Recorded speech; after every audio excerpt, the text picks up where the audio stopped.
Nicodemus.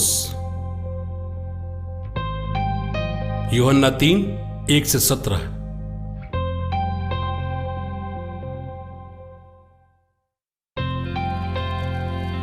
Nicodemus जो एक फरीसी थे और यहूदियों की महासभा के सदस्य भी थे, वो एक रात यीशु के पास आए और बोले, गुरुवर, हम जानते हैं कि आप ईश्वर की ओर से आए हुए गुरु हैं।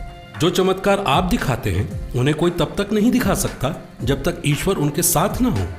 यीशु ने उत्तर दिया, मैं आपसे ये कहता हूं, जब तक कोई दोबारा जन्म ना ले तब तक वो स्वर्ग का राज्य नहीं देख सकता।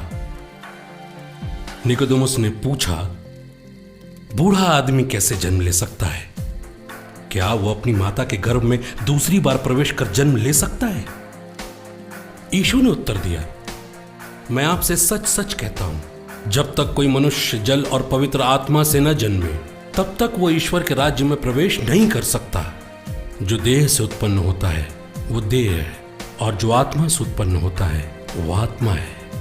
आश्चर्य न कीजिए कि मैंने आपसे ये कहा कि आपको दोबारा जन्म लेना है। हवा जिधर चाहती है उधर बहती है और आप उसकी आवाज सुनते हैं, किंतु ये नहीं जानते वो किधर से आती है और किधर जाती है। जो कोई आत्मा से जन्मा है वो ऐसा ही है। निकोदेमुस ने उनसे पूछा, ये कैसे हो सकता है? यीशु ने उत्तर दिया, आप इस्राएल के गुरु हैं और ये बात नहीं समझते? मैं आपसे सच कहता हूं, हम जो जानते हैं वही कहते हैं और हमने जो देखा है उसी का साक्ष्य देते हैं, किंतु आप लोग हमारा साक्ष्य स्वीकार नहीं करते। मैंने आपको पृथ्वी की बातें बताई तो आप विश्वास नहीं करते। यदि मैं आपको स्वर्ग की बातें बताऊं तो आप कैसे विश्वास करेंगे?